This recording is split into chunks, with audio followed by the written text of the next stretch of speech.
Petrarch, the converted rhetor. Quote, everybody, even the man on some small rock washed by the sea, is aware that the world has witnessed one superlative lover, and that this lover was Petrarch. Best of all, it is true. What do we mean by a man simply in love? This is nothing of the kind. Petrarch was in love extraordinarily, blazingly, like a very sun. And that is a quote from C.A. Cingria. Last name is C-I-N-G-R-I-A. And the book is called Petrarch, published in Lausanne, 1932. That is the astonishing thing about Petrarch, that in his describing his memorable passion, the symbols of the troubadours were quickened for the first time by an entirely pagan breath. Pagan and not in the least heretical. Petrarch stands at the antipodes only of Dante. Petrarch stands at the antipodes not only of Dante, but also of the rhetors whom Dante attacked. The secret I spoke of just now had evaporated. It was no longer effective. The language of love had at length become the rhetoric of the human heart. For reasons given above, Book 3, this radical profanation was bound to produce the kind of poetry most suited to serve orthodox mysticism. And it was indeed from this poetry that the mystics in due course drew their finest metaphors. The temptation was irresistible, and a few examples chosen almost haphazard will show why. Here is Petrarch's sonnet on the first anniversary of his love for Laura. Quote, and still I bless the day, the hour, the place. This is from Sonnet 13, translation by Francis Wrangham. And still I bless the day, the hour, the place, when first so high mine eyes I dared to rear, and say, fond heart, thy gratitude declare, that then thou hadst the privilege to gaze. 'Twas she inspired the tender thought of love, which points to heaven and teaches to despise the earthly vanities that others prize. And then there's a footnote, number 2. St. Teresa says, quote, these graces are accompanied so far as the mind is concerned by a complete detachment from creatures. One then feels far more of a stranger to worldly affairs. And that's the end of the quote from St. Teresa. And then we go back to the sonnet. So we're still inside the quotes of the sonnet. She gave the soul's light grace, which to the skies bids thee straight onward in the right path move. Whence buoyed by hope, e'en now, I soar to worlds above. End of quote. Where Petrarch excels is in taking Tristan's harp. Footnote number 3. He was acquainted with the romance and quotes it a number of times. For example, in the Triunfo di Amore, he says, quote, here be the erring knights in ancient scrolls, Lancelot, Tristram, and the vulgar souls that wait on these, end of quote. Where Petrarch excels is in taking Tristan's harp and in plucking from it the wail of the exquisite anguish, the cherished ill, the delight that is consuming him. The cherished ill.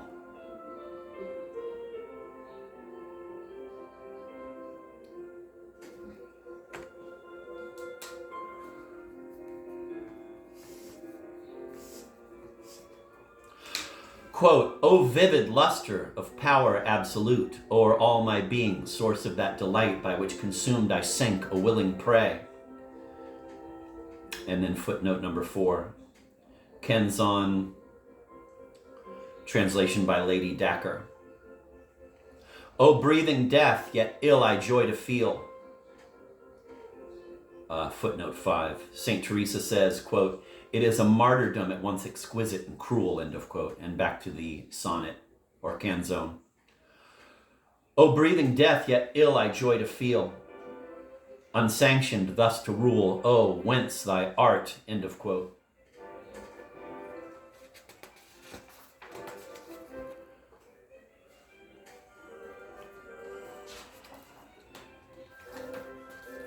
Quote, without a helm upon a swelling sea, I feel my fragile bark the wind's poor sport.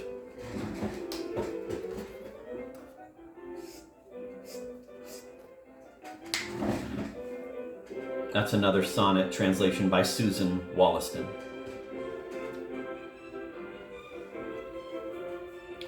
We have already met with this bark on board which, like Tristan, Petrarch has taken his harp with him, and we have also met the sway which he laments while aware that he has willed it fatalistically. Quote, and thus my martyrdom no limit knows. 1,000 deaths and lives each day I feel. That's a translation, a sonnet, translation by R.G. McGregor. And once again, St. Teresa says, quote, the soul would fain have its anguish never end of quote. And also, quote, once the soul is put to this torture, it would fain pass thus the whole of life remaining to it, end of quote.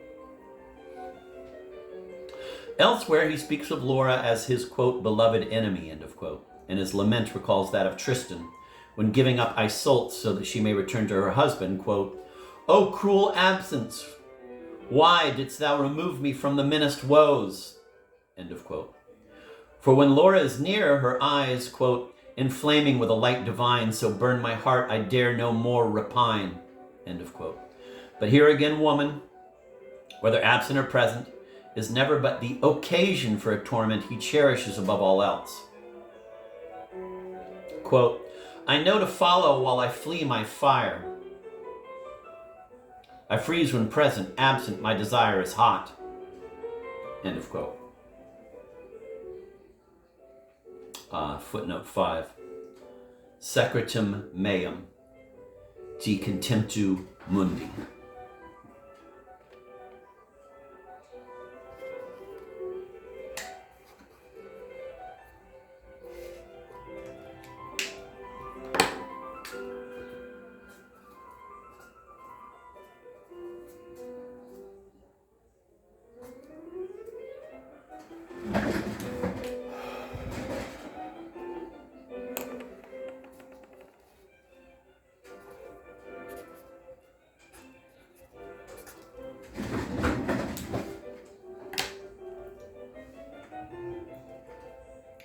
All romantic love is summed up in this last line.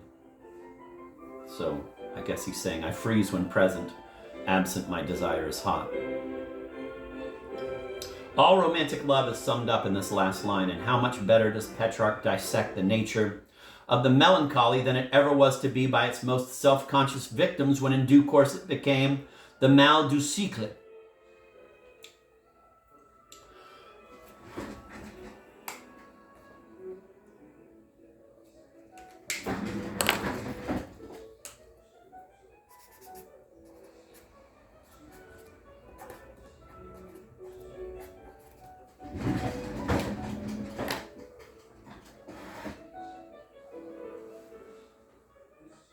Quote, often am I assailed by other passions, he says elsewhere.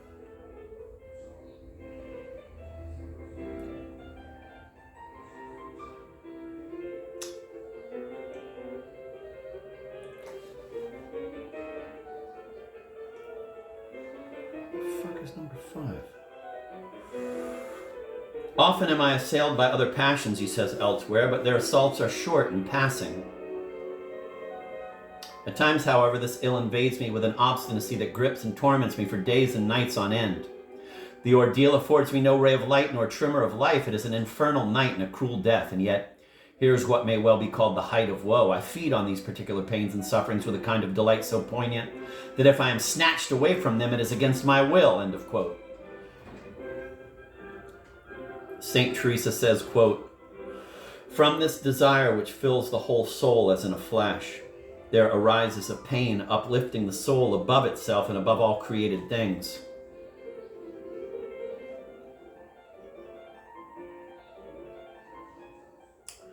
The soul but yearns to die in this solitude. If it is then addressed, and although it may strive with all its strength to give answer, its efforts are defeated. Try as it may, it cannot snatch itself out of this solitude. End of quote.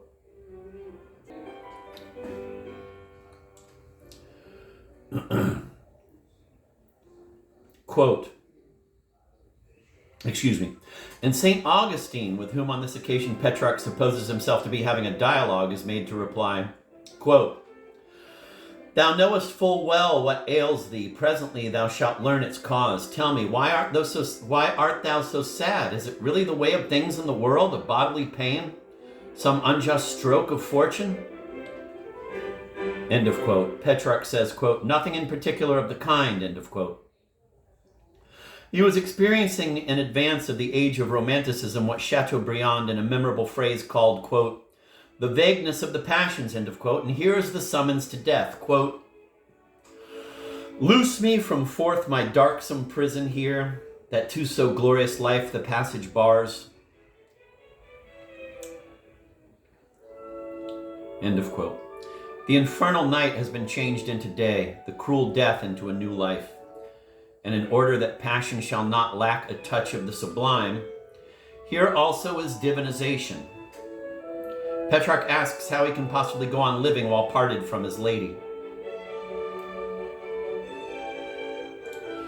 Quote, love's answer soon the truth forgotten shows. This high, pure privilege true lovers claim, who from mere human feelings franchised are, end of quote. St. Teresa says, quote, how great the sway of a soul uplifted by God himself to this height, from which it surveys all things but is bound by none, end of quote.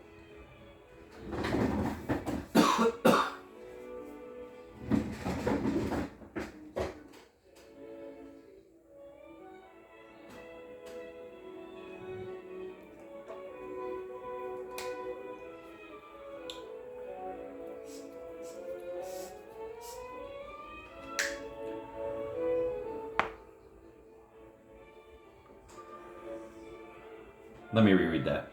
St. Teresa says, how great the sway of a soul uplifted by God himself to this height, from which it surveys all things but is bound by none.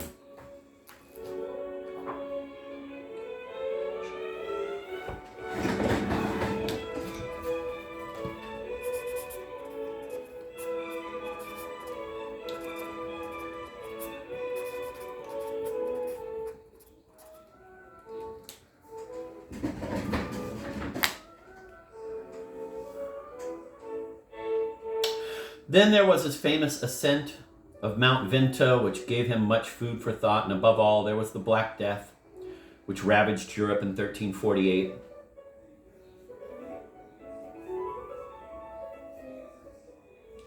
And reminded him that his human qualities bowed him to a pitiful state of being.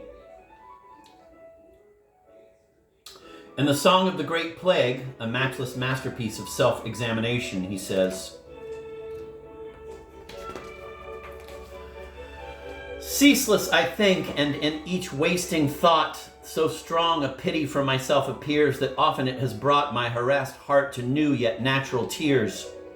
Seeing each day my end of life draw nigh, instant in prayer, I ask of God the wings with which the spirit springs.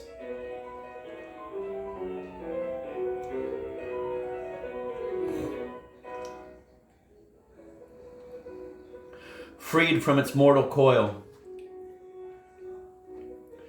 to bliss on high, but nothing to this hour, prayer, tear, or sigh. Whatever man could do, my hope sustain.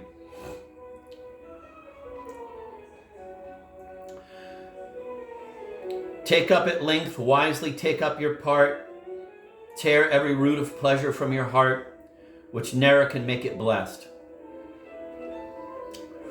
End of quote. Too long has he pinned his hopes to, quote, the false and fugitive sweetness, end of quote, of an idealized love. Quote, for o'er my heart from time to time I feel a subtle scorn, a lively anguish steal, whence every hidden thought, where all may see, upon my brow is writ. For with such faith on mortal things to dote, as unto God alone is just and fit, disgrace is worst, the prize who covets most. End of quote. But how shall he tear out of his heart this blaspheming love, this demented desire? Quote, passion whose strength I now from habit feel, so great that it would dare with death itself to deal. End of quote. The very self-awareness betrayed in such a cry giving away the ultimate secret of the courtly myth, is the sign that a man has been touched by grace. What can tear out the vain hope and a single-minded faith in forgiveness? And at last converted expectation discovers that to which it is really looking. Quote, it lifts you now to hope more blessed and sweet, uplooking to that heaven around your head, immortal, glorious spread. If but a glance, a brief word, an old song had here such power to charm your eager passion, glad of its own harm. How far 'twill then exceed, if now the joy so strong.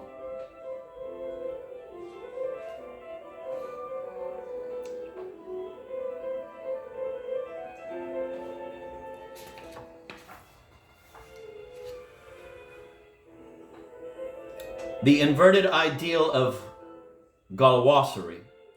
To impose a style on the life of the passions that dream of the whole of the pagan Middle Ages tormented by Christian law. Such is the secret wish that was to give rise to the myth.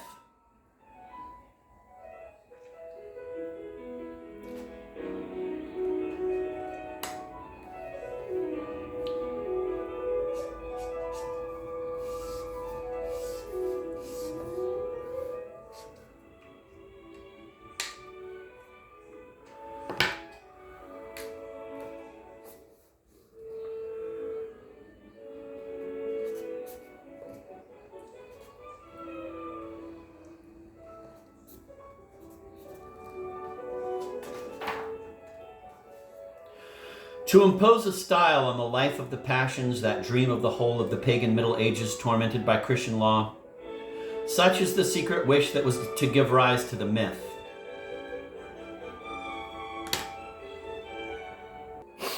I'm going to start again. To impose a style on the life of the passions that dream of the whole of the pagan Middle Ages tormented by Christian law, such is the secret wish that was to give rise to the myth. But inevitably the faith, quote, unto God alone just and fit, end of quote, was confused with doting on, quote, mortal things, end of quote. And it was this confusion, not orthodox doctrine, which set up the tragic antithesis between body and soul.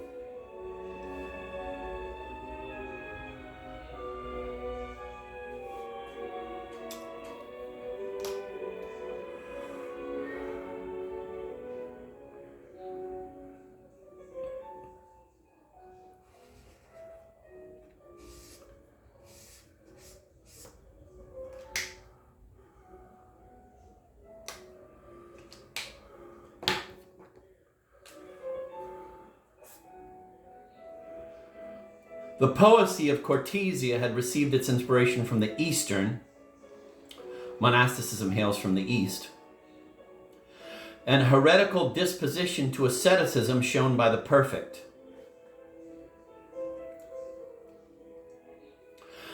Clearly, then, it is this that little, by means of a literature of idealization, infected the ruling class of medieval society.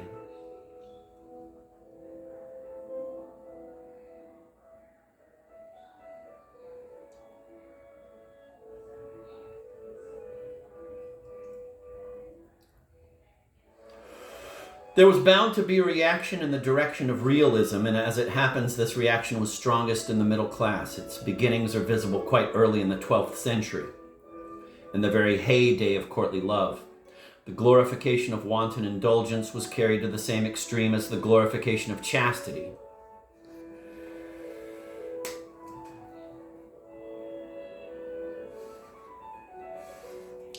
The glorification of wanton indulgence was carried to the same extreme as the glorification of chastity.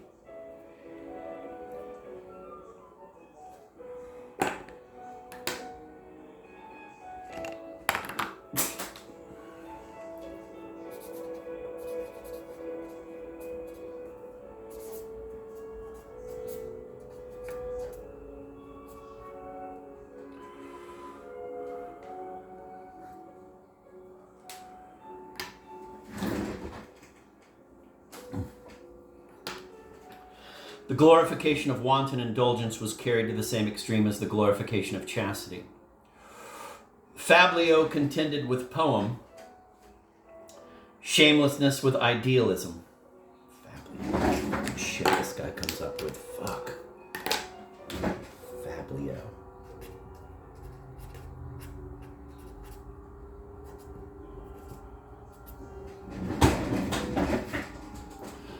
Fablio contended with poem, shamelessness with idealism.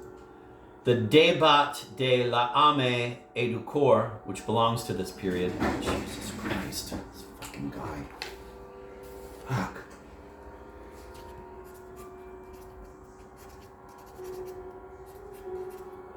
Débat de l'âme, debate of love and the body. A to core. Okay. That's the last time I'm going to stop. Which belongs to this period as the first witness to a struggle that the doctrine of Christian marriage was supposed to resolve. A soul just parted from its body assails its erstwhile companion with bitter reproaches.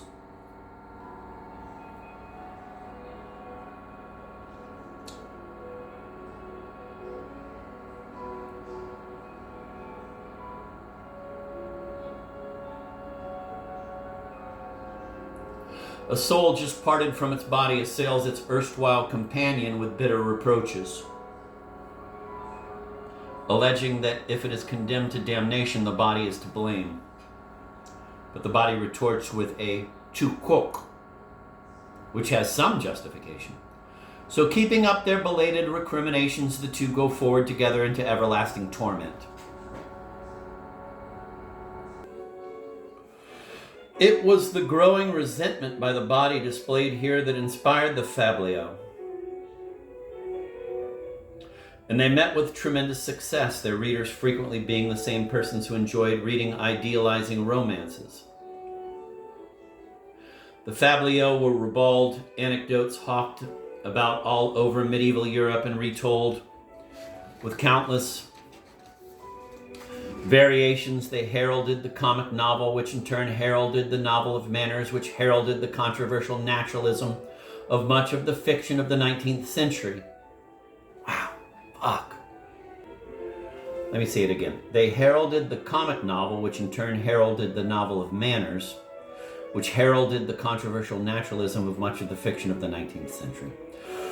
But it does not seem to me that these successive literary styles were engendered in a direct line more closely than with its predecessors. Each step in the movement towards a fiction that should be true to life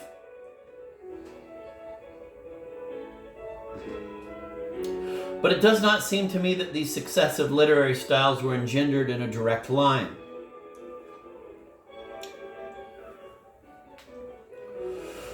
More closely than with its predecessors, each step in the movement towards a fiction that should be true to life was connected with a corresponding step in the movement towards a refined artificiality, and hence progression was impelled by a reaction. Charles Sorel was the product of L'Astre. L'Astre is a pastoral romance by Honor d'Urfé, the first parts of which appeared in 1610 and the last part posthumously in 1627. M. de Rougemont's point here is shown in the fact that Charles Sorel, 1597 to 1674, wrote a novel of adventure, Histoire comique de Francion, 1622, which the deliberate object of destroying the vogue of the pastoral romance in France at that time. And that on finding that L'Astre was still extremely popular, he went on to publish a mock pastoral entitled Le Berger Extravagant, 1627, and that's a footnote by the translator.